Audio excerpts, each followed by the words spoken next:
Hey guys, we are back with Messy on Purpose, and I have Kathy with me here today who's going to introduce herself. She's got a story that may leave us in tears. We don't know. I even pre-cried for this. So if you want to go ahead and kind of give a small introduction, and then we'll dive into your life. Yeah, sure. So my name is Kathi Sohn. I worked for 36 years for the federal government for the Department of Defense. I retired in 2020, right in the middle of the pandemic. So sadly, I lost my husband of 25 years in 2019. So it really was a forcing function for me to retire. We had planned on staying in Hawaii for a little bit longer.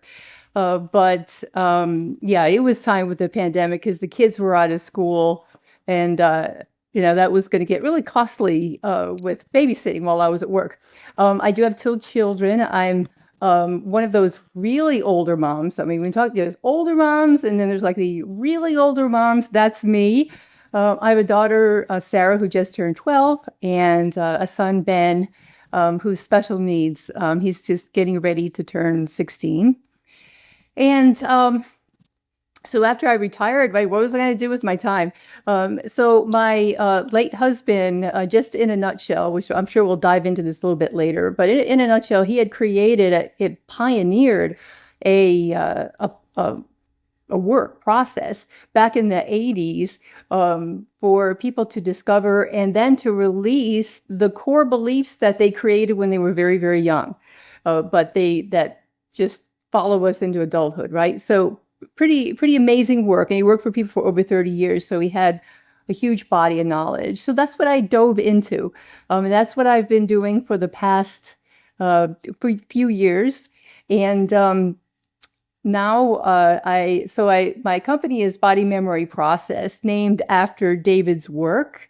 But I have a new business name now called Cycle Breaker Pathways because I've decided to work with moms of adolescents to do this core belief work because it's so important for the moms because parents get triggered, right, by their own childhood stuff. And then to be able to help protect the next generation, right? Break that generational cycle of trauma by then being able to work with their teens. So that's sort of brings us up to present day. Okay. So where do you want to start in like Well, kind of like what it was like to work for the government and like what got you even into that, and then we can kind of like go from there and build up, I guess. Felicia, this is where it really gets messy. We'll just get right into the messy stuff. So yeah, Perfect. I had started out.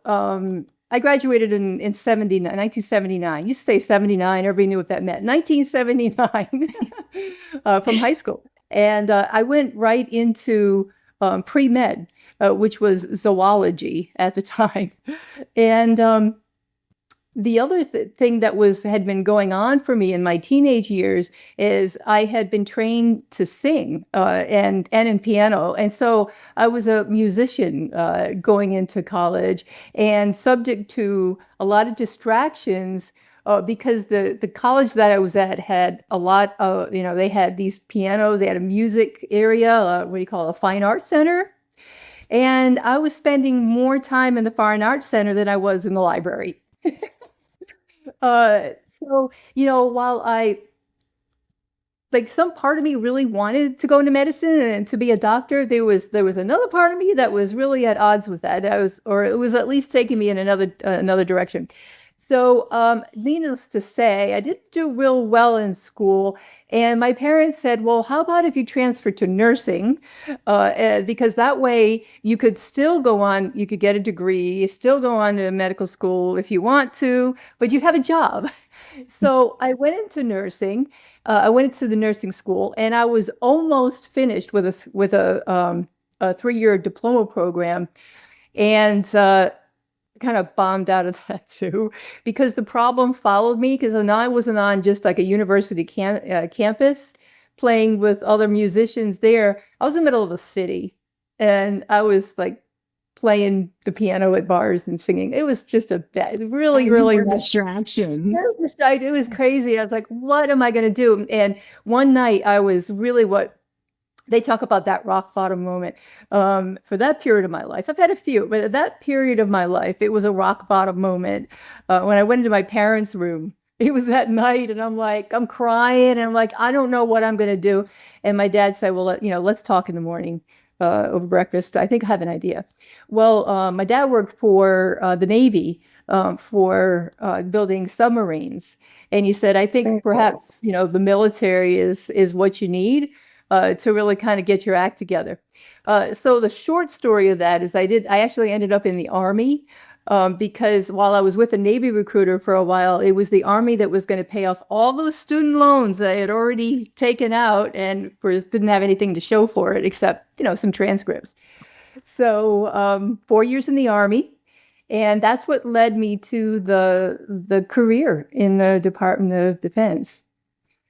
So yeah, So that's what did you do? I mean, you probably can't tell us too much because it's working for the government. So some of that is yeah. private, but like what exactly like kind of was your job in a general sense?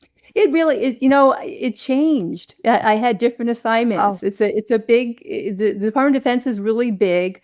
I did end up in 3 war zones. I've been in Afghanistan for I spent 2015 there for 6 months when my daughter was 2, actually. Um, and I've been to Iraq and I've been to Sarajevo in Bosnia. wow, So it that's was like, intimidating. Yeah, but I had been in the military and I was only in for 4 years. I didn't get to see any real action. I had an interesting job, but I didn't really see any action. So I don't know what it is about me. I was a tomboy. I just think it was really cool to just like be in the middle.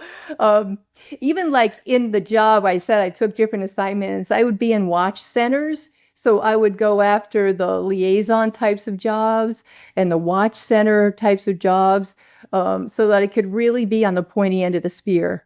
I just love that. I think that if I had stayed with medicine, I would want to be an ER doctor just because, I love that in the middle of the action, being able to Talk help. about messy, like you love the mess. Oh, yes. Yes, indeed. Would be terrified even going to those interstitial war, let alone like wanting to do it and see it. That's crazy. I know like I Yeah. mean, I know you said you weren't like in the like war zone, Right. I like wasn't I right. wasn't confronting the enemy in that way, but I was supporting the people who were. And yeah, so I was protected for the most part. I mean, there were times when things got a little like there was artillery coming at. I mean, there were times that rockets got kind of close to me, but I wasn't always in harm's way like our brave soldiers are. So is So this how you met your husband? no, Oh, no, okay. no. He comes from a military family. His dad was in the Air Force. He was an Air Force general. And so, yeah, I met my husband through a completely different, messy way.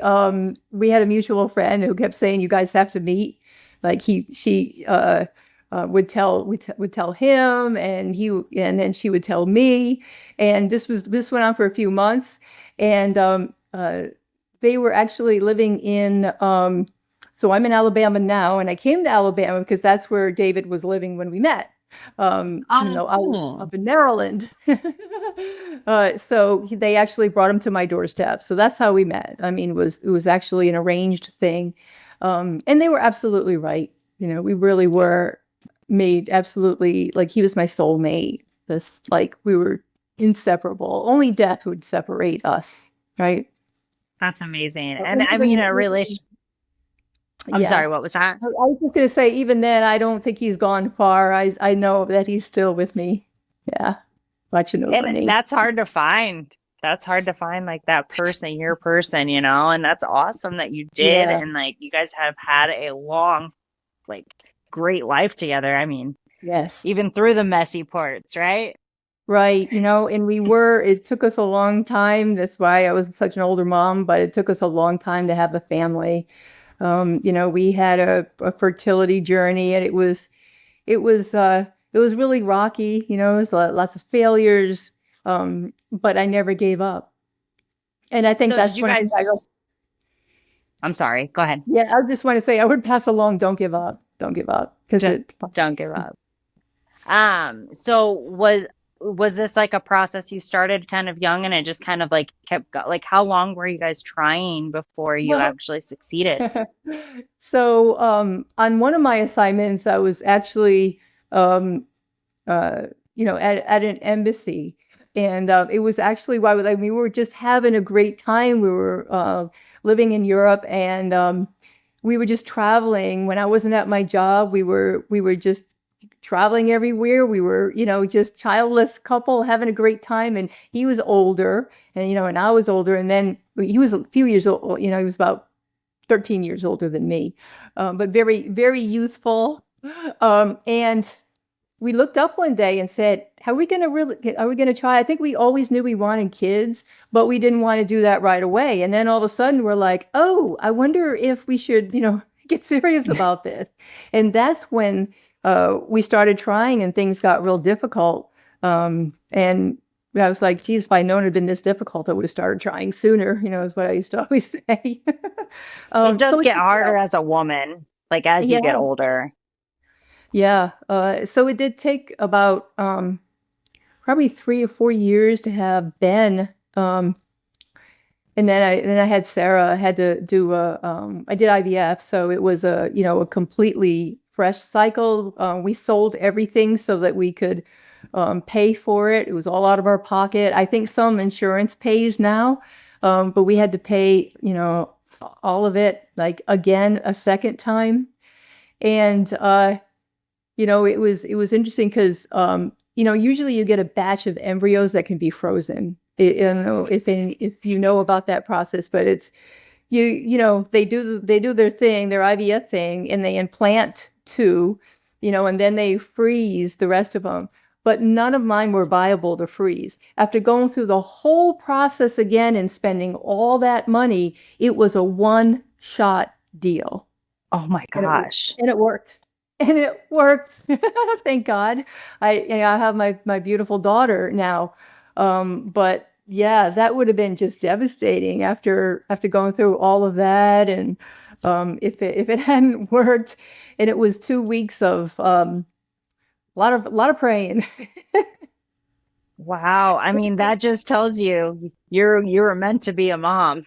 Yes, and my daughter was meant to come in. I mean, if I had Yes. known her personality, I would have never worried, because, when she's so willful, it would have been like, I'm coming in. There's nothing that's going to stop me. She's living proof of that. Yes, she is. That's amazing. So how old did you say your kids are? So Sarah just turned 12. Okay. And Ben is 15. Um, he uh, he has a genetic mutation that impacts his cognitive abilities, and he didn't talk until he was 6. Okay. But he's progressing on his own curve. I mean, he's talking now. He's got his superpowers. He plays the piano like incredibly. He has all 50 states memorized with their capitals and the presidents and alphabet, stuff like that, where yeah, he has his challenges, but he has his superpowers too. And he's going to be okay. I don't worry about him anymore. We've got a great team here in the school system working with him. Uh, and I think he's going to be okay. That's amazing. So are the schools a little better where you're at now versus Hawaii? Because Hawaii's really small, so I don't feel Yeah, like there's a lot of options. right. Yeah, that's one reason why I chose here, because the friends who are, by the way, two of the people I met, because when they brought David to my doorstep, it was a car full of friends who came. So, so a couple who I had met on that day, were the ones who said, "Hey, why don't you?" Because I'm like, I can't do this. I'm going to have to retire because I was eligible to retire at that. And I say, Yeah. I'm just going to put in my paperwork. And they said, "Where are you going to live?" And I was like, "Yeah, I don't know. It could have been anywhere in the country because all my relatives are gone except a brother in Tennessee." Well, it ended up being perfect just to come to Alabama because my brother's 2 hours due north, almost directly north from where we are. So at least I got, a little bit of family there. Hey, you got your own little tribe there. So was Yeah. it just, did you have any family in Hawaii or was that just happened to be where you guys ended up? No, I mean, David really loved Hawaii. We had an amazing honeymoon. And so Hawaii was just a part of it. We took a full month. Oh, So yeah, we did Hawaii and then the Pacific Northwest. And, we ended up in, Reno. Um, but not like no, we didn't go into like gamble or anything. We stayed at a tent on the top of a like 6,000 foot mountain that had a crystal mine on top, and we did our own mining for crystals and found some incredible things. So that was oh, that's David for you. beautiful. He put it together as a surprise, but he didn't want to be controlling about it, so he let me pick all of the activities like everywhere we went. Other than the crystal mining, that was pretty set. But yeah, we came down the mountain. We actually walked into the hotel after we were done my crystal mining, and we had like a fine layer of dust all, and we're like, we're here for the honeymoon suite.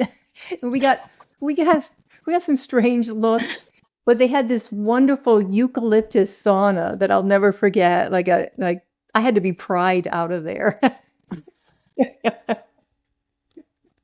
Oh, that sounds so nice. He really planned the perfect honeymoon, huh? Yeah, it was awesome. And it ended in New York. We went to see a few Broadway shows. And Oh, even the very cool. shows were diverse. So David's plan for the honeymoon was that it would be extremes. I actually wrote about it. I have an article on Medium where I think I called it Honeymoon of Extremes, um, because he wanted to set up our marriage so that conditions wouldn't throw us off. So if we could experience different extremes on our honeymoon, it would set up our marriage for being together and different types of experiences, like whether times get tough and we're sleeping in a tent, or if we're in because when we were in Hawaii, we had some of the best hotels because this is another little sidebar here. David was a trained chef, and so he knew all the chefs. Like he had a network of chefs around the globe because Cordon Bleu had a school in Washington D.C. and he actually got a certificate. He maybe not because he wanted to have his own restaurant, but he wanted to learn how to cook. It was one way that he expressed himself creatively. So he knew one of his friends who actually owed him a favor, gave us the honeymoon suite in the Kealani, which is on Maui.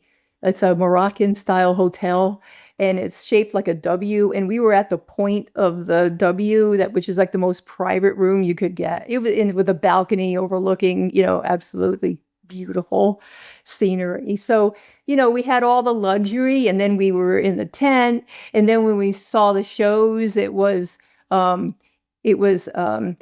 and the Beast, which is very flashy and a lot of like all kinds of theatrics. And then there was Chicago, which is, it's sort of that black and white, it's not, it's a very, very different. So he strategically picked everything. It was amazing, but it meant Cool. When it came to your relationship, was it like pretty easy, or did you find there was like things that you guys had to like work on? Oh, there were definitely things we had to work on, but like overall, overall, it was easy because David was very conscious. When you have a spouse who's done a lot of work on himself, it was David had, and he created this process. He knew the effect of childhood. He had a lot of messy stuff in his childhood that he had worked through, and then he, in my relationship with him, and this is the way it happens, brought up a lot of my stuff around the adoption. And I mean, there's all stuff that I haven't talked about yet in my own early beginnings.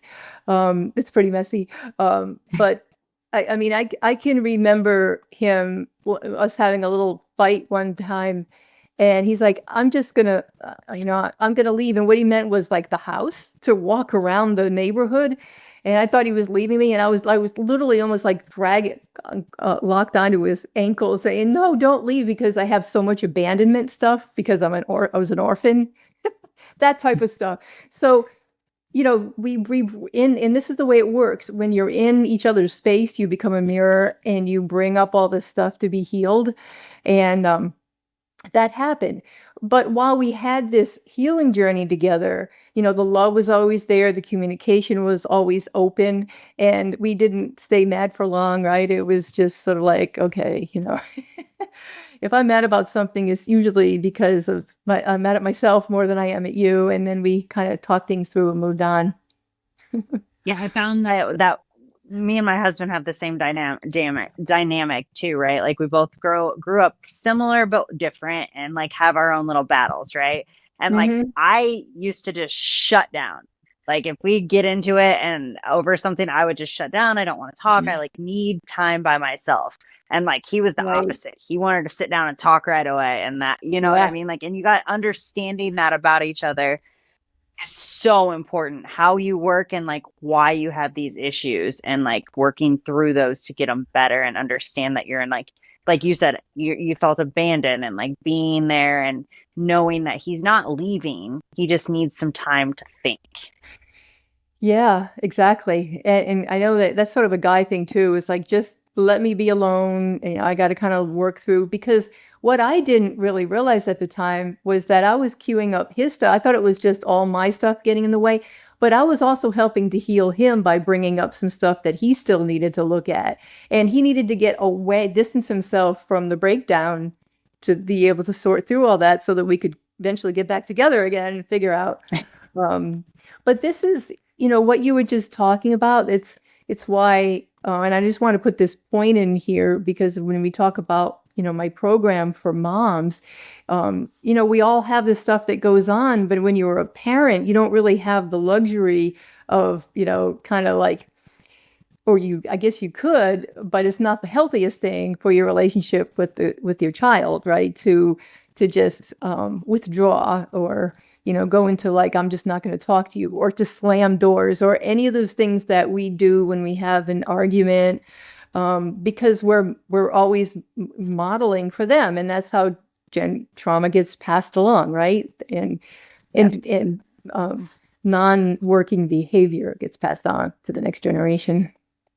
When it came to your husband's work, and we can kind of like dive into like your background too and like what made you want to get his work going. But like when it came to his work, what was his sole purpose with what he built? Yeah, so I'll tell you a quick story that led David to the work. When he was 13, he had a near-death experience. He was pronounced dead for a period of time. At that time, God let him come back. And he always knew, that he had, a mission after that experience. It was a very personal, very spiritual experience for him. And he had double staph pneumonia was what was going on. And I did some research on this after I knew about that. I guess in California, they were at the Rose Parade, and that year, and it was like 1961, there was an epidemic of this particular kind that was very deadly. They didn't know how to cure it, so he caught it there, and he ended up really struggling. Even after he came back, he had the disease had messed up the little hairs in our lungs is called cilia, and I guess all of that had been destroyed. So he couldn't, his body couldn't, like process fluids and stuff. And like our body takes care of things, right? We clear our throat or we cough, and he had to cough pretty hard, not all the time, but every now and then, just to kind of keep things moving, right? And the doctors always told him that he was never really going to be well. that he wouldn't be able to have a real active life because of the problems with his lungs. They didn't expect him to necessarily live all that long because they thought that something, it would progress and it would eventually take him out. Now, David was very like my daughter, who is a spitting image of him, very willful, and pretty much thumbed his nose at the doctors like, that's what you think. And I think it's what, kept him going. And not only did he live a very long life, but he was very, very active. He did extreme sports, and things like that. So it was pretty amazing. But when he got out of college, he got out of college in like the it was the late 70s or 80s. It was a time period where the human potential movement was starting to spring up again.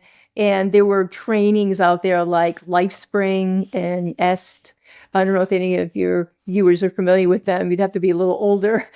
But, just some trainings, and he got involved in those. He basically was on his own quest for wellness, like what is true wellness? And this was back before wellness was in vogue, right? So, but yet there were these trainings that went on, and there was sort of the smaller like patches, like there were books being written, there was research being done, and it was two aspects of research that were two different pillars for the work that he created. One was the mind-body connection, which was actually being proven for the first time by a scientist. Her name was Dr. Candace Pert. She wrote a book. She wrote many books, but the one that's, I think, the most popular is Molecules of Emotion. And they were looking for the opiate receptor in the body. They figured that if drugs worked, that there must be a reason for it. And they were looking for that key, that lock that goes with the key, if you will. And they did find that we have receptors, that there are receptors for there is the opiate receptor, right? And they proved all that. But as a consequence of this research, they also found that neurotransmitters travel to the body from the brain. So, neurotransmitters and, what's released during highly emotional events, during trauma, that's how it becomes a physical phenomenon. And these receptors are everywhere. So what David did, because he was studying Far Eastern religions, in Ayurveda. So he was casting his net as broad as he could, all kinds of different religions, and because he was looking for not like a final unified theory of something, but almost, right? I mean, he was trying to find to get his arms around what might be the biggest picture, because how there's the blind men and the elephant, right? If you've heard of that parable. So, Yeah. right, they describe the elephant differently according to where they are, but it's the same elephant. So he was trying to back away from individual perspectives so that he could bring to the world, the picture of this larger elephant, what we call wellness. So there was the mind-body connection part, and I'll talk about the body map later. He created a body map out of it. And then there was Dr. David Chamberlain and Dr. Thomas Burney and others who were realizing how conscious babies in the womb are, and how birth can impact us for life, or what, the birth trauma and whatever happened, even if it's not trauma. It's kind of like we talk about childhood trauma, but there's an aspect of childhood stuff that it is trauma in its own way. It's just not, it's like little t trauma, not big T trauma, but it doesn't make it any less important to our individual journey, right? And the decisions that we make in life. So there was that aspect. And then if you know Dr. Bruce Lipton, he talks about this too, as programs that are put into place during the first 7 years of life, that we come in with the operating system, but we learn, right, by watching everybody who's in our little world when we're really, really young. And then the third pillar of what he ended up calling the body memory process is the power of belief, which is the wisdom of the ages, right? I mean, taught by the religions and everywhere. And I think even scientists, very much endorse the power of belief now. So, so again, David was inspired to bring this work because of his own journey with wellness, and he did all the research, pulled it together, and then he worked with clients for over 30 years. And he took real good because he had a couple of advanced degrees as well. He had, um, uh, I mean, he just collected doctorates. Like once you have one, it's not that difficult to get another one, right? So he had all the credentials, but he didn't want to use his credentials because he was on the cutting edge, if you know what I mean. Yeah. Yeah, so he he just he knew how to do research, and he kept really good notes on case studies. And the most amazing thing that he put together was a list of almost 1,000 childhood vows. Now, these are, it's not, people in general aren't talking about this subject a lot. It's not really a mainstream subject. There are people out there who talk about childhood vows, and I don't know who coined the term first, but he heavily, like, that was what he used for his work, was that he called them childhood vows, because he said that, like marriage vows, they're a promise, but this is a promise to ourselves about how we're going to be in life based upon what we decide very early on. And this, I have these, like, he just had them, I think, as a list, and I got them into an Excel workbook because so by listening to clients and taking good notes, he found that the different vowels landed in different parts of the body. So we're talking about, right, Candace Pert's work. So we know that there is this physical experience of this, these vowels that come out of a traumatic experience, or let me just say emotional, because with kids, that's the key, is that the emotion that brings this as a physical event. And in the Eastern system, and in Ayurveda, there's the chakra system of the body, the energy centers. So there's 7 energy centers in the body. Are you familiar? Or I'll just, for your viewers, there's Yeah. the root, okay, down at the base of the spine, root. Then there's keep moving up, creative. It's around in our lower abdomen. Root, the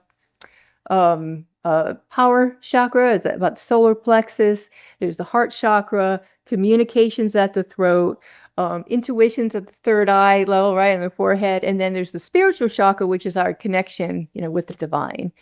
And David created a body map because people would tell him where, like, they'd determine that there was a vow. Let's take as an example, nobody cares what I have to say. And they would then talk about this, then their shoulders, they could never, like, their shoulders were always tight, right? So he started to see these patterns fall out, that if they had communication chakras, they almost always had issues about at this level of the body. The right side of the body is masculine issues, left is feminine. I think that came from some other source, and David just brought that into this work. But David did add front and back, and I've never seen that anywhere else, but he also said that what fell out of his research is that issues on the front of the body were about how I relate to the world, and in the back of the body, about how the world relates to me. So I'll give you an example.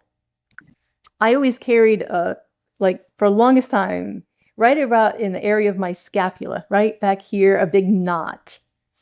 And if I use David's body map to decode that, it's a feminine issue. It's about how a powerful female in my life is relating to me. It's between the communication and the heart chakra. So it was about how a powerful female in my life was expressing love to me. Well, that was my mom. That was my adoptive mom. Incredible woman, very loving. She had a lot of her own generational the stuff that got, because her mom, it sounds like her mom was, really had a lot of issues. So my mom was very controlling, and even after I was in my 20s and 30s, she was still trying to tell me who I should or shouldn't date and what I should do with my life. So I really think that she wanted what's best for me, but I absolutely did not like her, try- the way she expressed it. And so that's how it showed up in my body. So that's just an example, like from me, and like how David was able to help so many people to decode all that, and then also with his process of being able to let those go, right? Those because you can actually like they're in body memory, and the body is always renewing its cells. So he had a process that he called emptying the physical, the spiritual, and the mental cup. And that's based on if the cup is full, you can't pour anything else in. So if you want to have new affirmations in life, you want to recreate yourself, you got to be able to deal with what's in body memory first in order to have any permanent results. There's lots of healing methods out there like massage, that actually, there are a lot of things that deal with the energy of these vows, even though people don't necessarily realize that's what it is. But that trauma energy is just sealed in with, the way that we, think about ourselves, about others, and about life. And you can work that out, but you almost always end up getting that tension back again, or if you're not even trying to deal with it, it can get worse. You can end up with an imbalance that eventually turns into a disease, right? Very interesting. So he basically worked on that and then took his whole career into that up until he Yeah. passed. Yeah. He had done a lot of other different work in his life. But once, like you say, God was like, this is the work for you to do, right? This So is then when it. he really got that message and he stopped doing other things, like he did home restoration, he did home building, big home build, apprenticed with one of the biggest builders in Birmingham. And the man was a genius. Like, he could do anything he put his mind to. And again, he didn't let his physical stuff hold him back. It caught up with him at the end. I mean, that's what it stressed his heart, and then it kind of all went downhill from there. So Well, it and did that's just aging too, like there's right, nothing we can right. do at that point, He was in except for keep pushing. yeah, he was like 74, right? I mean, I thought I Yeah. was going to have him for at least 20 more years, but yeah, God didn't have that plan. He made it long enough to be your husband and live a very long, happy life with you. You know what? So, That's absolutely right. It's the time we had together that's most important there. so with all of that, and like, when it came to all the work he's done, so we'll dive into you next, but just to kind of like wrap up all of his work, what does he have like a huge success story? Is there something like a cool story you can tell us of like somebody he just like helped beyond expectation? Yeah, there's one that comes to mind because he was one of my case studies in my book. Oh, cool. That I call him Frank in my book. And Yeah, it's great. I'm glad you asked that because I think that's why it's easier for people to understand all of this when you put it in a case study.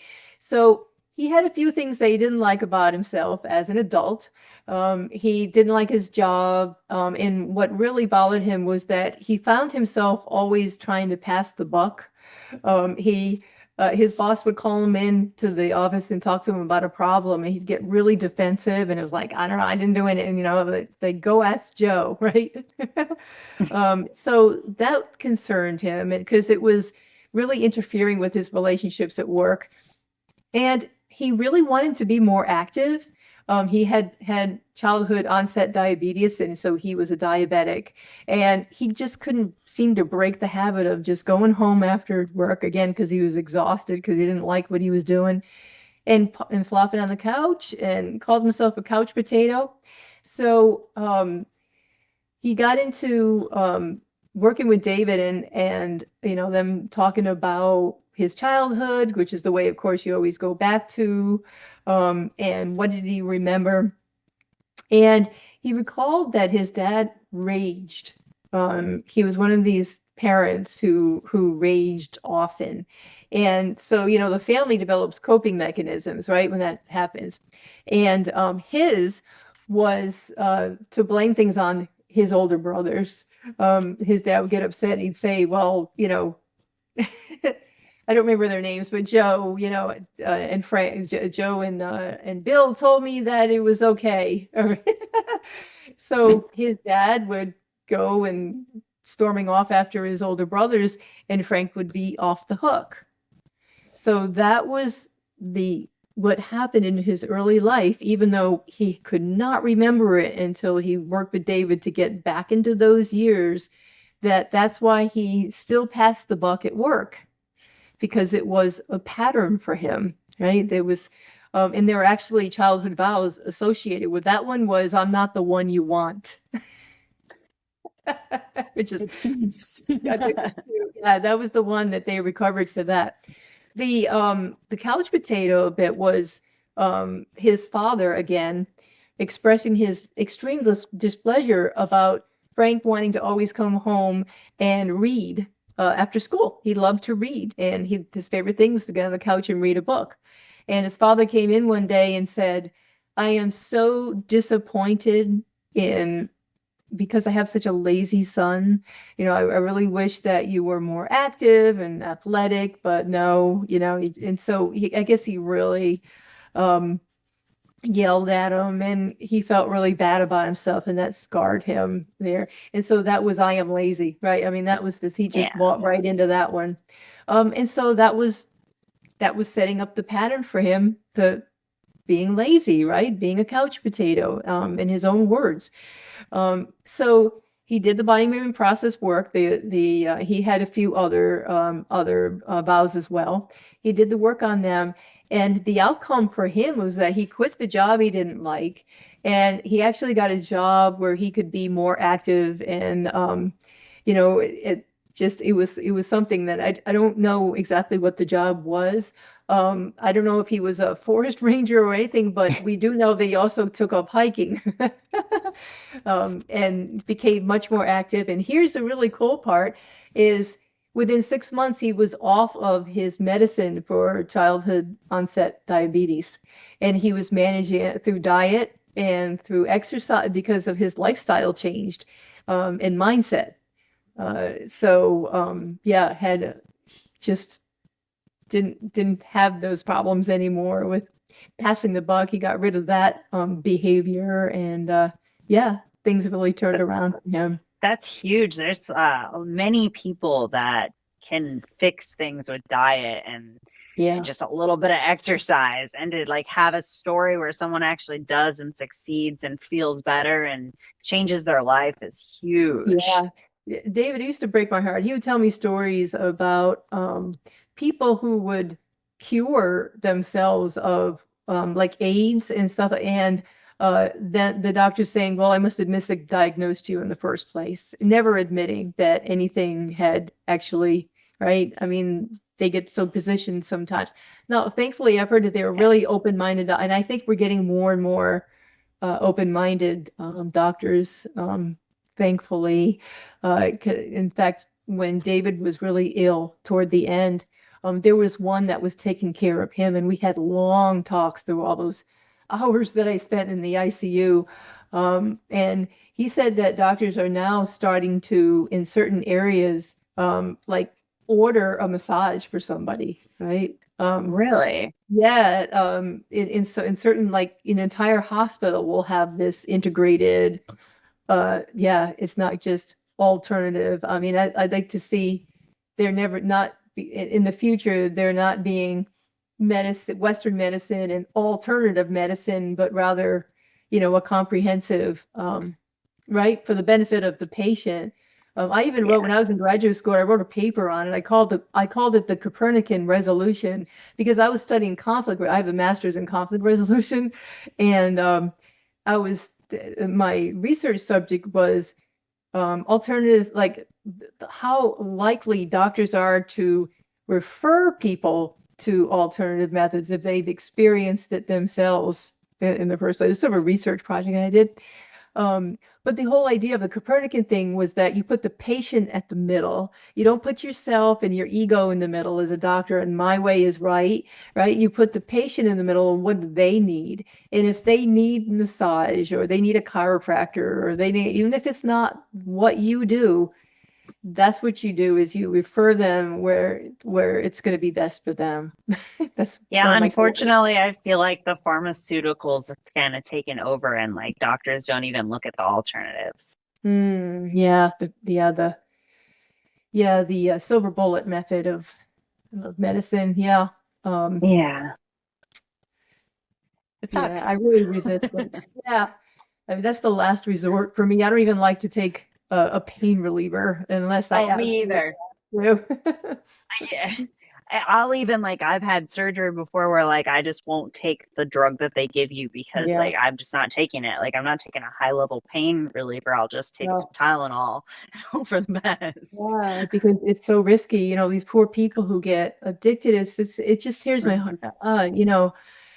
They're so innocent, right? I mean, they had something that they were dealing with, and then they got hooked on like opiates or something Oh because yeah. of that. Well, they have Weird- so many documentaries now. I remember I watched one that was like about like the opiate pandemic basically and like all the things that like they were pushing the pharmaceuticals were like pushing the doctors and then the doctors were over prescribing and like we just Yeah, I mean I'm sure we lost so many people due to that and it's only gotten worse. yeah, Makes me sad, but I yeah, love that there are people like you and your husband out there doing things that are another option and kind of getting yeah. through to people in a different way, which is great. Um, so when it comes to you, where do you want to start with your journey into his Mhm. work and how you've grown it to be something more for moms? Yeah. Um, well, I guess I could start with how I first experienced the work myself Yeah. to deal with something that was real difficult because that will get us into the my early life trauma and what I now talk about from the stage is sort of my origin story where this whole idea of generational trauma that I have the experience of it from absolutely from beginning to end with my daughter right now in sort of in the loop. Um, so the problem that prompted me, because again, when I met David and he was already doing this work, I helped him. I edited his book, so he put his book out first. It was like 2001, I think it was, and uh, so how it's well, this is for everybody else but me, right? It took me the longest time to realize that, oh, maybe I could use this to solve some of my own issues. One of the things that I struggled with my whole life was being able to be on in front of a group. It's amazingly amazing. Like I could never have what I'm doing now, even talking with you. I think being able to just talk and not feel like I have to rehearse or something or write everything down. It's been all part of this big unwinding journey that was important for me, of course, now doing this work. But here I am. Just think of me in like first grade, second grade, and we're going around the room, and it's like, oh, you just introduce yourself and tell everybody your favorite animal, right? Something real simple like that. I would be terrified.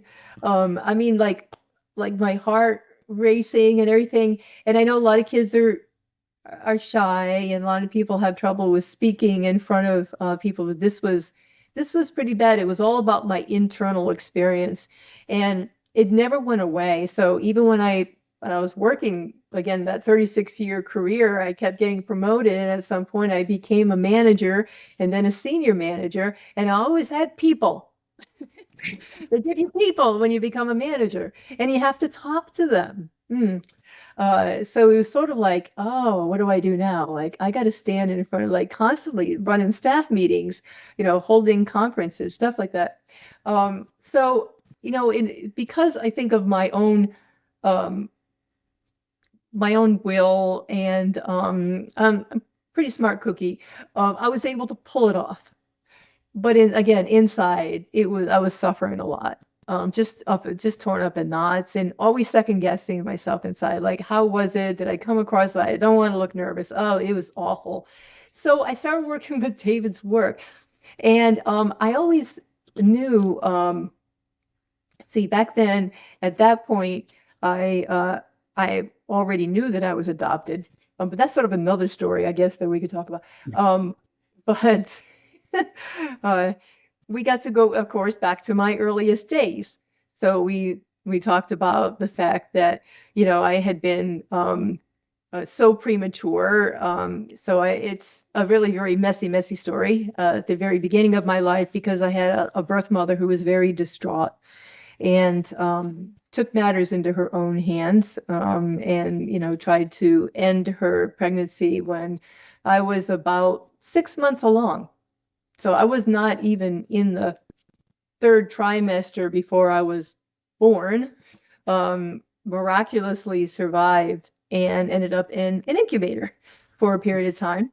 I don't know exactly how long, but considering the fact that I was only like 1 pound 18, I was like 1 pound 18. I was under 2 pounds.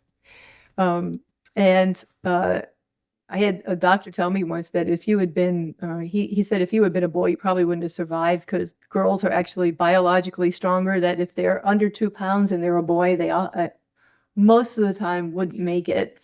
So what we were able to get into is the fact that I was in an incubator, and besides the fact that I probably didn't get nearly enough touch, right, and all of that connection, right, and all, because I had probably had tubes and wires coming from everywhere. I was critically watched. Now think about being critically watched at a very impressionable time. Again, it's not about words when we're talking about life that early on, and when the baby's in the womb, or during birth, or during those first years of life. It's very much it's on an energy level. I can't really explain it more than that without getting into like like if anybody wants to know more, just read Dr. Candace Burt's book, but um and Dr. Chamberlain as well. But that was the thing that followed me into life, was that I was being critically watched by people who didn't think I was going to live. They didn't. They probably said it out loud. I mean, who thinks that a little tiny thing is going to hear you and understand what you're saying? But again, this is the 60s. I don't even know if now, like, most people aren't aware of this. We don't think about things in this way, even though I hope the world evolves to that, because my own little my own little belief is that um that will be true human evolution, like beyond technology, is when people start to realize on an energetic level that we're all connected, and how all this stuff works. But it's they weren't meaning to do any harm, but I managed to pick that up, energetically, and then it was in my cell memory. Because when I realized it, and the vow I discovered was, they watch me to see when I'm going to die. And so imagine having that vow and standing on stage or in the front of a room, and my not being consciously aware of it, but in my subconscious, I'm thinking that everybody who I'm talking to thinks I'm going to fail. That makes So sense. yeah, it was really powerful stuff. And so when I went and did the discovery work, again, this is David's work. I did the discovery work. We got into as deep as you can go. And I did the emptying the cup, homework. And it didn't happen overnight, but it happened very steadily, that I got more and more confidence, and I didn't get quite so nervous. And then it got better and better, until, like, even to this day, I'm able to, now every time I take another step and speak to a bigger audience, right, or do something's different, I think it's more like normal now. It's a normal human experience about all that stuff. The nerves, very, pretty much manageable. And like like most people, I get when I'm very comfortable and confident once I'm on. It's just before I get a little nervous, and then once I'm on stage, I'm good.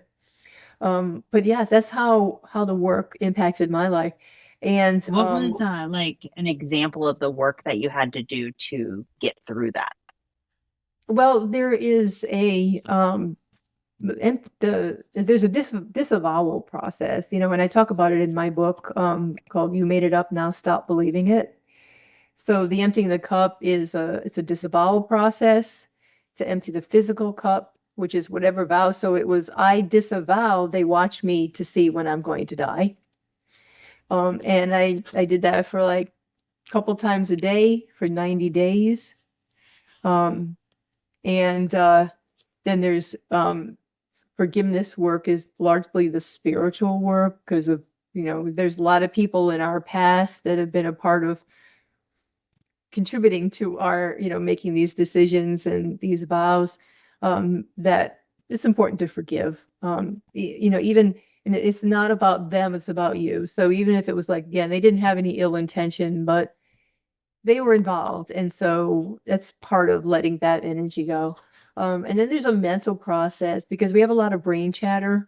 We can say positive affirmations all day long, but if we still have, again, in our subconscious, we still have a lot of, but okay, but what about the time, that you did this and Yeah. that and the other, right? Kind of working against us. So we can make progress, but it's like one step forward, two steps back, unless we take a real set period of time where we say, I'm going to work through all of this and, going to let that go.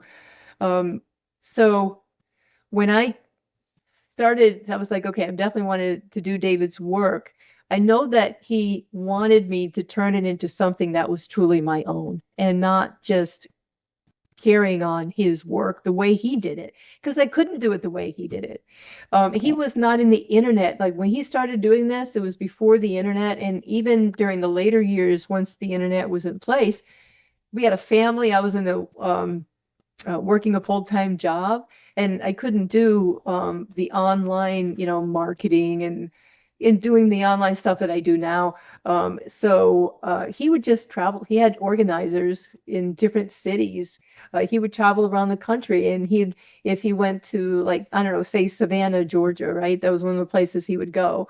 That he would sit and talk to a room full of 30, 60, 100 people. And after he was done, his organizer would help keep tabs of whose appointment was when. And he would stay there for 2, 3 weeks, sometimes a month, just to work with people.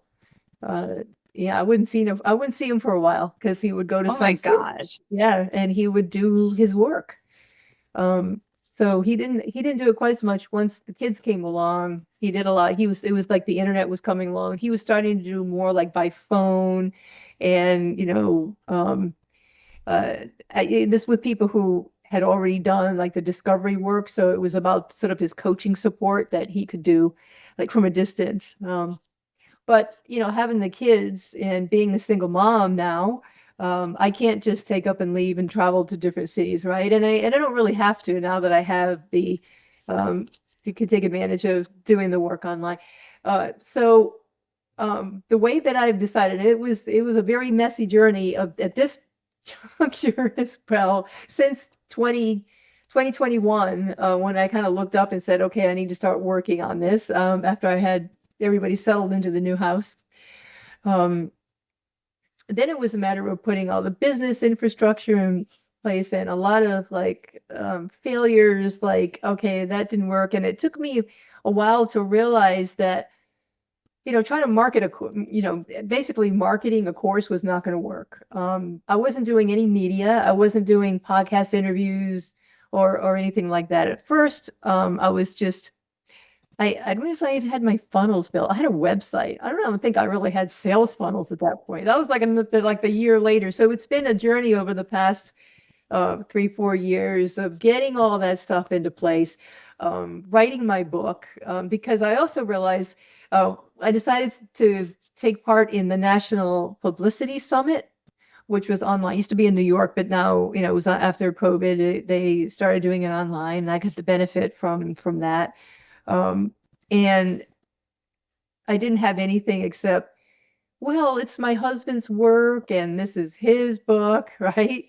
And I decided at that point that I wasn't, um, what should I say? I wasn't being disrespectful to David for deciding I need to write my own book on this work. So that's when I decided that I'm the face of the work now. Like the master is no longer here. Now I'm the master. And that was really a turning point for me. After I published, and then I started sort of pivoting to media at that, because there were a lot of podcast interviews that came out of the publicity summit. And then I never looked back. I'm like, yeah, this is the way to go, because people need to really hear me talk for a while to understand and see themselves in that picture, right? And say, oh yeah, maybe this is something I could use. It's they talk about with marketing all the touch points before people are moved to buy anything, right? It's like 22 now. Um, all the different all the different touch points just to get someone, right, to get to know you and want to buy from you. So it's been really a journey to get to the point where I am now, where I do. Okay, let me just back up a second. You may want to edit this part out because it's me just sort of thinking out loud at the moment. It's okay. Okay, because David created this work that can benefit anyone on the planet with any kind of issue, because beliefs are a part of everyone's life, and everybody goes through this. If you came into life as a little human, you've created childhood vows. You can't get through childhood unscathed from this. And so the difficulty has been pick a niche, and pick a niche, right? Like, who am I going to help with this? And it was hard for me to do that at first. And it took some time for me to realize that, well, let's see, if this starts early in life, then maybe working with parents would be important. So I tried parent coaching for a while. I got my coaching certificate, and I even got licensed in a certain program of working with parents. And I tried that, and that was not really working either. And so what the real turning point for me was then I realized that I really wanted to work with, I thought, okay, it occurred to me at some point that teenagers would be really important to reach, because they're old enough that they can understand this stuff. They're still living at home. They're not out in the world in what David used to call the school of hard knocks, right? um, and they have the benefit of being in a safe place, and hopefully parents who care a lot and want to be able to help them. So I created a resource, I guess I call it. It's a PDF basically with lots of hyperlinks and tons of information about what we're talking about here. But for moms to be able to work with their teenagers on this, and I call it a resilient teen. So, I figured, well, I would create a digital product. And since, I wasn't having a whole lot of success with coaching, I had some, but not as much as I would like. I'm like, there's got to be something that's really going to move the needle for me. Because again, I wasn't really hitting like the niche I really needed to be. But this year I am, so So it's this year that you dialed it in. Yes, absolutely. I even created a DBA for my business. So I'm now Cycle Breaker Pathways is the name of my business. And I am supporting moms who know that they have something going on from their childhood. They get triggered, like their kids, because nobody can really bring up your own childhood stuff like your own kids, right? Yeah. So it's I've got this beautiful sort of formula based upon David's work that is so powerful. I'll tell you, but remind me to tell you about what I'm going to do with the vows. That you can, like, moms can first use it on themselves to be able to, what they do is they look at they start out by looking at their life, right? Basically a real like assessment across all of the life domains. Um, what's their emotional, right? What's going on for them emotion? In what area do they kind of go off the rails more than the other area, right? Then they go into a part where they're discovering their own childhood vows, right? Then they're healing that, right? They're doing the work to be able to get themselves in a much better place emotionally and spiritually and all of that. Then it's about reconnecting emotionally with their child. And this one is teens, but I mean, it could really be for a mom who has a younger child because they're going to hit the teens at some point. um, to to just be able to get that emotional connection, really dialed in. Because a lot of times, especially if moms are kind of like have a lot of their own work to, like my mom. Let's just take my own mom. Um, and I'll talk about her in a minute here because it'll help to demonstrate what I call that trauma cycle that I'm living in, and why I'm so well, I know this is absolutely it, that this is the work that God put on my heart because when everything you've been talking about here, and really, Felicia, I had never put it all together before until this year. I had pieces of it. I had the part about um, not being able to speak in front of groups because I had that right early life experience, but I didn't pull the thread all the way from my own beginning and my mom. Um, not trying to tell me I was adopted when I was 7, but I didn't get it for some reason. And then when she realized when I was a teenager that I didn't get it, she didn't know what to do, and she never brought it up again. But I heard it from my brother, right? So anyway, I'll tell you more about that a little bit later. But I've got this whole thing going for me. I'm like, this is absolutely it, is to help moms to get the whole gestalt around what is the generational trauma cycle that they're in, what came from their own parents, and what's going on with their kids, right? And it ends after that emotional connection with them being able to help their teens do their own healing work. Because that's what Resilient Teen is really focused on, is the kids. Um, and then I realized that PDF, that 50-page robust PDF was not going to cut it really, because it needs to be a supported program like this. So I'm going to have group coaching, once a week, group coaching and lots of support to do this work because it can be really huge. Because this is legacy work. This is really deep legacy work. And this is what I've decided that I want to do. So I have David's work under the hood, but that's why I'm not. I used to put myself out there as Body Memory Process. That's the name of my LLC. But then I had to get through these layers of just, what is that? And, we were talking about before is that before you can get people to the point of saying, yeah, I want to take your course, or I want to take your program, I want you to be my coach, I want to buy your book, whatever, how much do they have to get through to figure out just what this deep stuff is? So I've been working on taking all those layers, all that down. Because remember, I worked for the government in secrecy for 36 years. So now I'm like, I got to take away all the mystery. I got to let all the secrets out. Not about that, but about all this stuff, right? It's pretty fascinating how God works. To be able to, support people. So I'm like, cycle breaker pathways, right? I'm making it really clear now. You're going to love this. David's book was called Escaping the Labyrinth. And I remember the evening that we sat down over wine and we were like, what are we going to name your book? And we thought when we finally came up with that name, we knew what we were talking about, but what we didn't think about is that with marketing, like people are going to think that you're talking about a physical labyrinth that you need to move through or something. I don't know.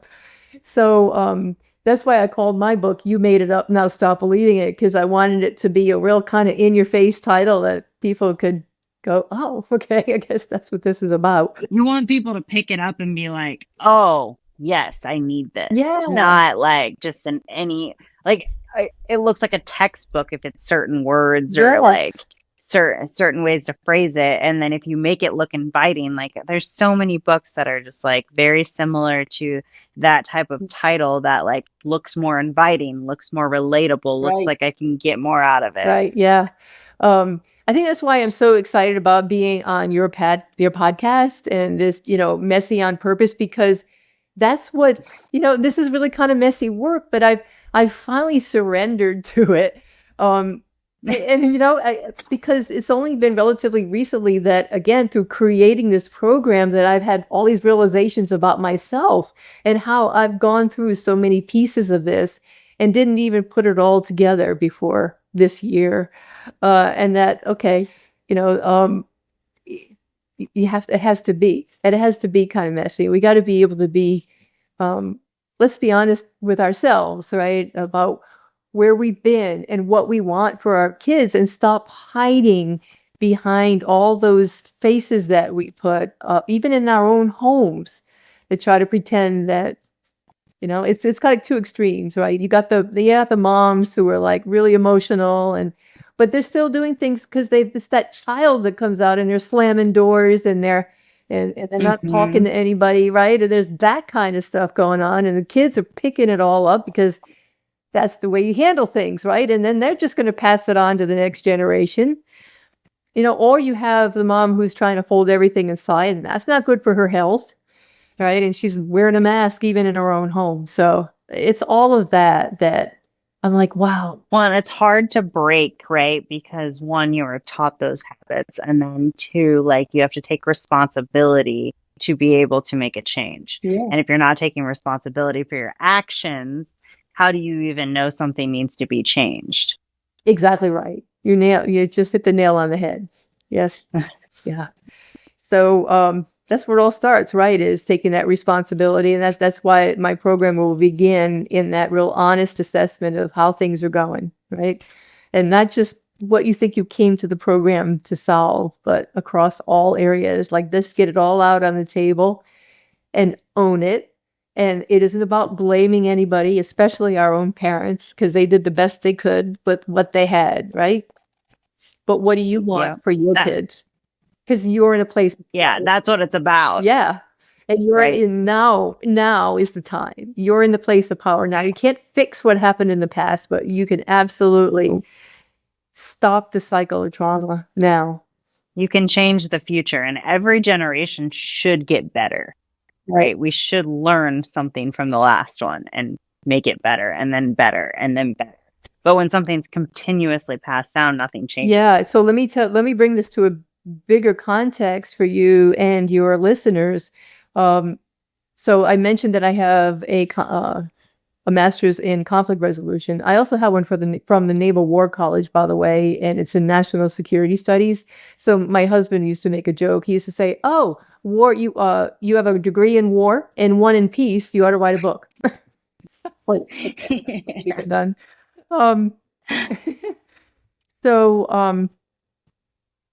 so for the conflict resolution thesis, it was about the time that I was working in Europe anyway. So I did my research out on the border in Croatia between in Vukovar, which is on the border with Serbia. And that's where, if you remember the Balkan War of the 90s, it's where the Serbs invaded Vukovar. It was after Yugoslavia, right, was falling apart. Slovenia seceded first. And then uh, Croatia had the most difficult time because the government was in Serbia, in Belgrade, right, and they didn't want to let Croatia go, and so it was anyway. There was a lot of war trauma that went on there. So I did my research that revealed trauma that had been in the family after family after family from way back in history. Well, way back from the time of like the year 600 or something. It was this Kosovo field. It was this big battle but even stuff like that, like when you're talking about the Croats versus the Serbs, right, as an example. And then there's World War II, and there was all of the rhetoric and the symbolism around that.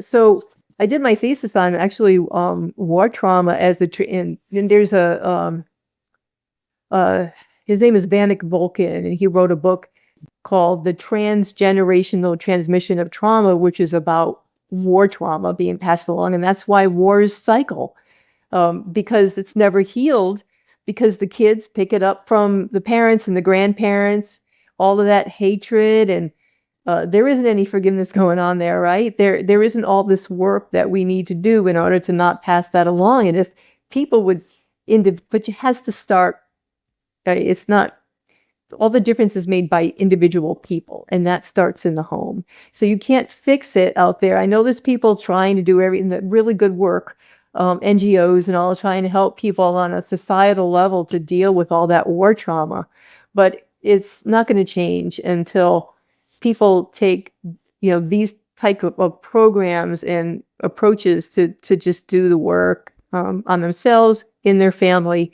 Yeah. And then it's going to take time, right? Like you say, in the future for things to eventually maybe play out. Hopefully, if we last that long. We'll see. Yeah. Well, we might not see, but Right. know. Right. Humanity, we'll see. I know you mentioned you wanted to talk about, you told me to remember to talk about it's about how you're going to work the vows into your program. Yeah, thank you. So one of the most powerful things about my work is I have this collection of vows that David had gathered from working with people all those years. And he knew the questions to ask, and he also observed what was going on with them, and he was able to record where these vows showed up in the body. So I talked about using the map to decipher that knot in my back, right? So people will be able to use these vows to be able to help figure out what's going on with their body. So I'm always looking for ways to, beyond the Excel workbook, to provide this information for people in a way that they can more easily and more quickly be able to find what their list of vows are. When David would work with people, they would end up with sometimes 20 vows.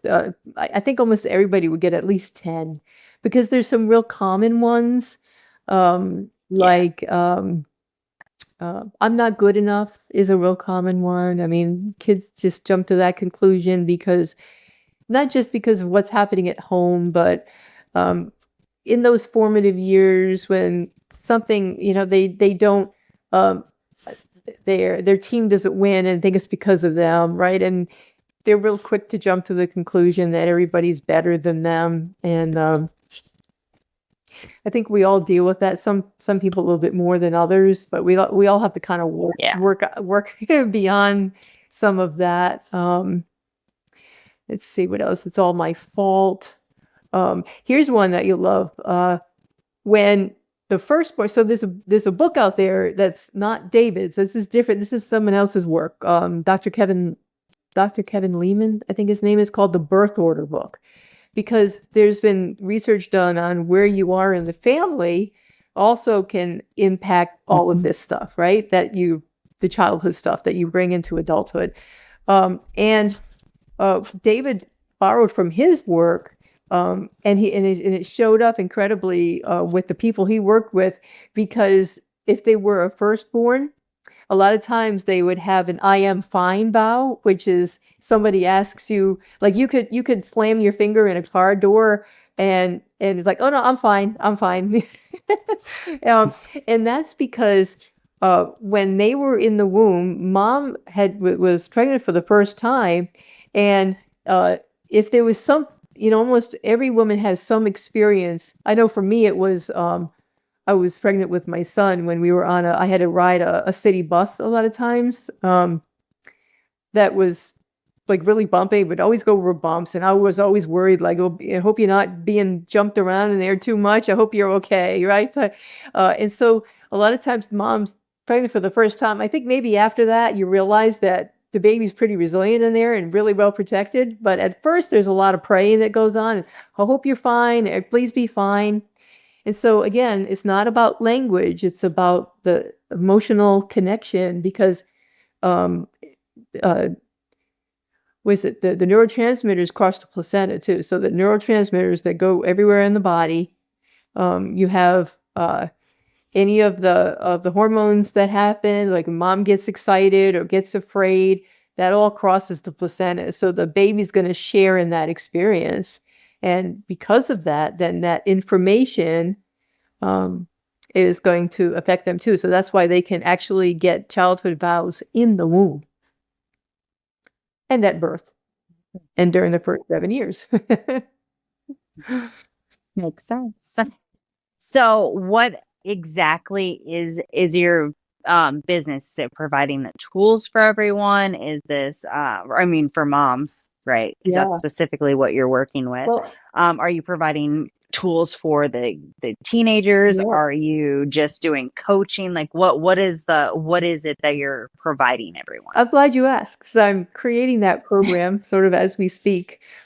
So the program is called Break the Cycle, Build a New Legacy. It's a 3-month program, and there'll be weekly group coaching. So this I don't have my pilot yet.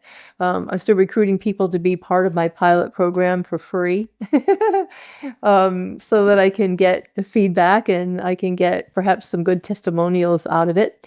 But it's going to be those, it's 7 steps, but it goes through basically we talked about with mom working on herself, like all that discovery work, and then emotionally connecting with her teen, and then being able to help the teen, and then it ends with sort of a what's next.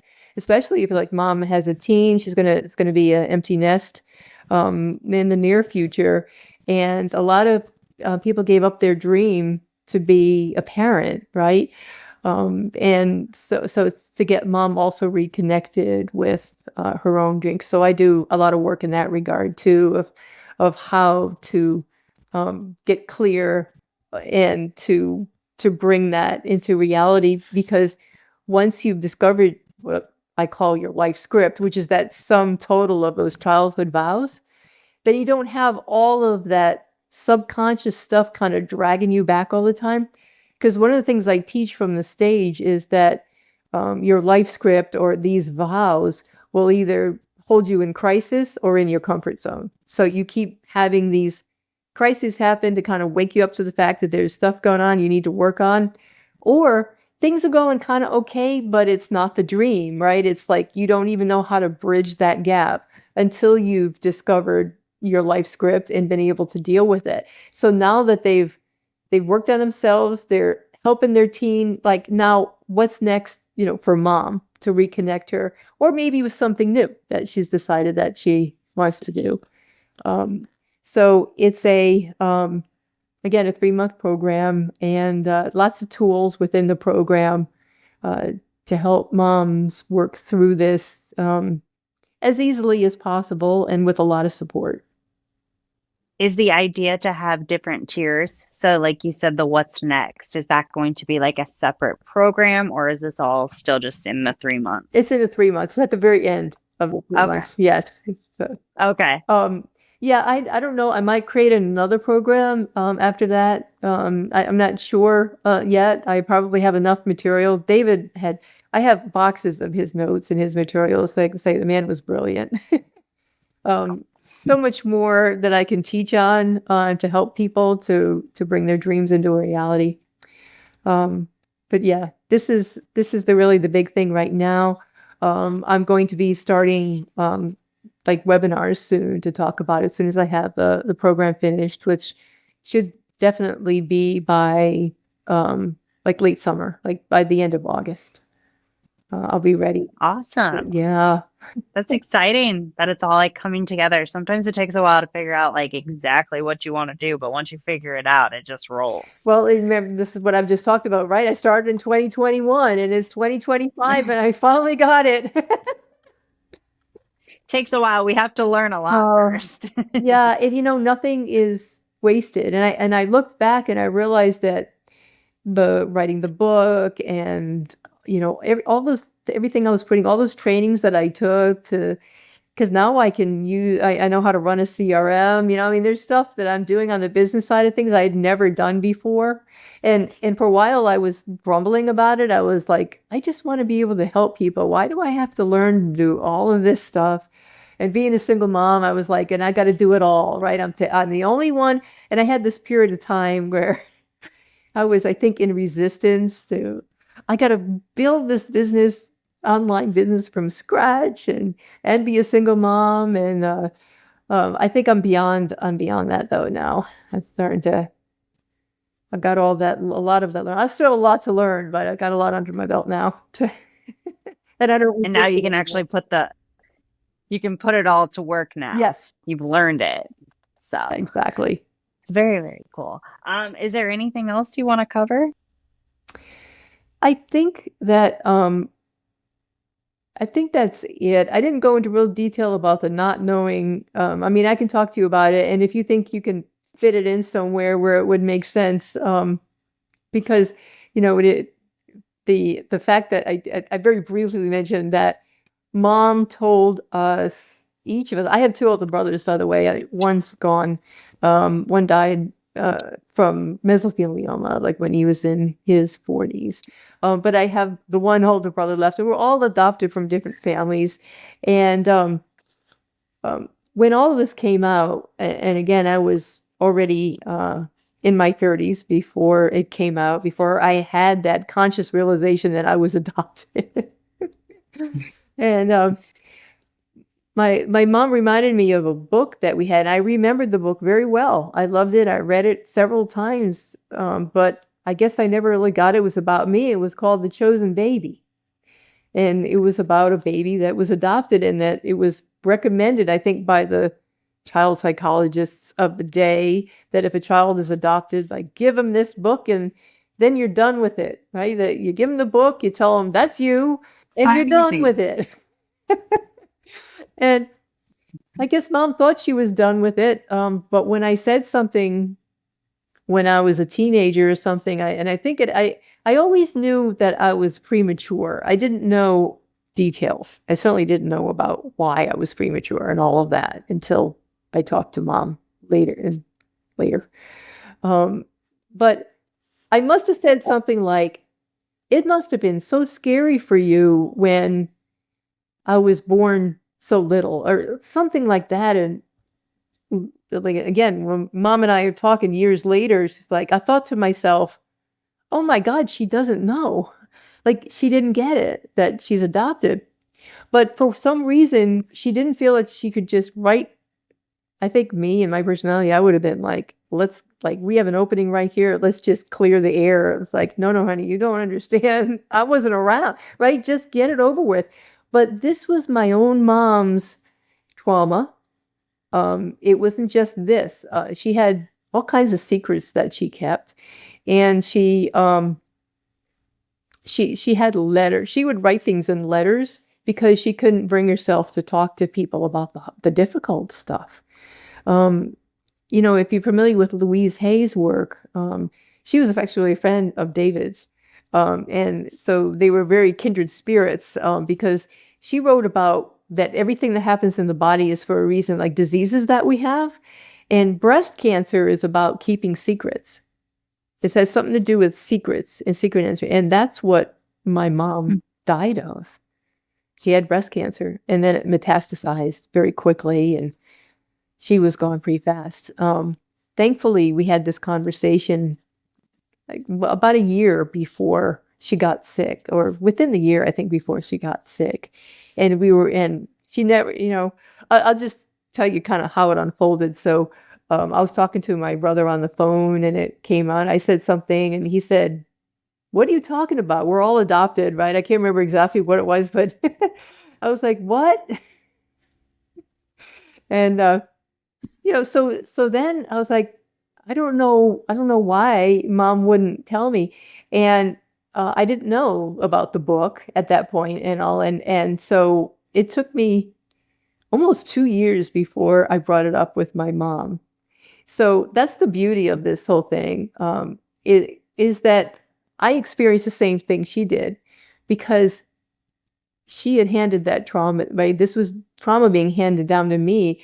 And I experienced what she did, the exact same thing. How do I bring up this subject to like, I go home to visit, but you know, what am I going to say? Hey, isn't it beautiful weather we're having? And by the way, am I really adopted? You know, I mean, how do you bring it up?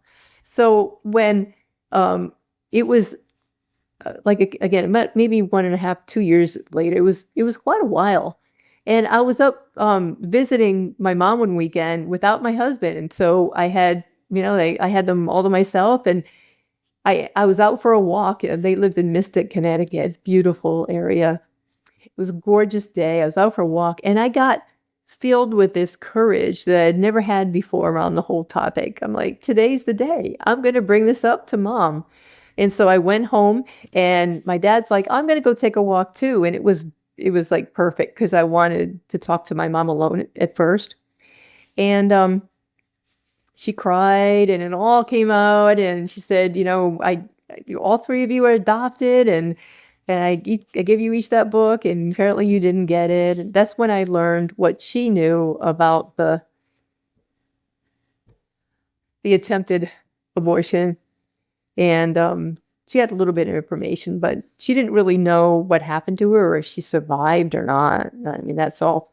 So it was a Catholic adoption. Everything was sealed and more secrets. Your secrets. Oh, Oh, I think secrets are the reason I'm overly honest. yes. Yeah. Um, so that's, and also, here's like sort of like, and then there's like who is it? And now the rest of the story, um, is since I ended up having, to do fertility treatments and having to have IVF to have my daughter, it was, and my son, but Ben, Ben again doesn't, first of all, he wouldn't really care. He didn't really understand. I can explain things all day long, some of these really abstract things, and he's just not going to really get it. But Sarah, who's, 12 and old enough to get it. I just told her recently, I've been waiting, and I hadn't told her about the fact that it was a donor egg, for her. But I felt so good to have that conversation with her. And she's like, okay, we talked, and she was like, I'm like, I'm like, how you feeling? And she's like, I don't care. And it was so healing for me to hear her say, I don't care. After all the drama around all the secrets, for me and my mom and all of that. And then I get to, my telling my daughter, and she's like, eh. Oh, and sometimes it's like we talk up these conversations, these hard conversations in our heads, like they're gonna explode. And then Yeah, we have them and they're never nearly as bad as we have already pictured in our I heads. know. I mean, after mom and I talked that weekend, I'd go home to visit like I always did, and she'd take me aside and say, are you really okay? I'm like, yes, mom. I mean, I love you more than ever now. You might lose me soon. You're starting to fade. Uh-oh. Yeah, you're getting fuzzy. Oh no. I think- It seems fine on my end. Nothing's Okay. even blurry. All right.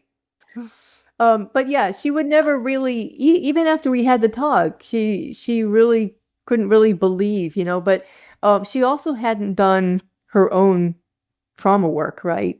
So she was still in the place of, if you haven't done that kind of work, it's hard for your brain to understand that someone can truly be okay with that and not have big emotional issues around it. I'm like, anything more that I mean, I couldn't hug her enough. I'm like, I love you all the more. It's like I don't see myself having rejected her or anything, even back when I was 13, but that was my stuff. It was hers, right? So that's why my story is just like this perfect way for me to connect with moms, right? To be able to, It makes sense on both sides, right? yeah, You can connect not only how the moms feel, but also how the kids feel. yes. Yeah. So to kind of bring things to a close, first, is there a last message you want to like give to people? Is there some type of, you know, something you want them to walk away from this conversation? And then maybe kind of where people can find your stuff. What's your website? You know? Yeah. Um, well, I always want to leave people with um, encouragement to do work on themselves, whatever it looks like. I would love to have people in my programs, but it doesn't have to be my programs, right? What's important is you do what you think is best for you. What you know what because there's lots of thankfully it's not like in the day of when David was just starting to break ground on his work. There's just an explosion, right? Everywhere you look, you can find a coach, or I mean, it's just everywhere. But the message I want to leave people with is the answer's inside you, right? It's never anything out there. And it's so tempting to blame the economy, and whatever conditions, circumstances, events, your spouse, for whatever is happening in your life that you're not happy with, but it's never, ever about what's out there. So whether it's my work or someone else's work, I just wish you holistic health that includes that turn inward to find your answers and um, to become truly, totally healthy and to live your dream. I love that. And then where can people find your coaching if they're interested and the tools that you offer currently? And then maybe your IG handle if you have Instagram. I think Yeah. I think you do. Can you put them in show notes? Can you put all the Yeah, I'll drop them in the description as well. But Yeah. just Yeah, I don't so I'm Instagram, I'm at Kathi.Sohn, so it's KATHI.SOHN. My website is kathysohn.com, so it's pretty easy. And then I have a speaker website that's kathysohnspeaks.com. And you can see me on stage talking a little bit about what you've heard today. And have you started a YouTube yet? yes, I do have a YouTube channel. Okay. It's still body memory process, but I want to change that soon too, to psychographic Okay. pathways. But right now it's body memory process. And we'll get that link in the show notes. Very cool. Yeah, just send everything over to me and I'll just drop it all in the Yeah. notes. Yes. Awesome. Okay, well, I appreciate you coming on so much, telling your story. I Mhm. know there's a lot of vulnerability when it comes to telling your story, especially when you've had some messy moments, which everybody does, but yours were very like very touching and um more, I would say more extreme Yes. Very than messy. some. Very, yeah, there we go. Very messy. So I appreciate you sharing that and we'll get those clips out there and hopefully you can help some more people. Yeah, well, I just love you, Felicia, and I love the messy on purpose. I love what you're doing out in the world because we need more like you, to take down those masks, right? There's just we have so many of them and we need to admit that life is messy, but that's where the growth is. So I love what you're doing. Thank you. I appreciate that. Very much actually, because I truly love this. Like Yeah, it's brilliant. it's not even like I'm trying to make a business out of it or anything. Like I just want to just bring this to life. Yeah. So I appreciate that. All right, until next time, guys. Bye.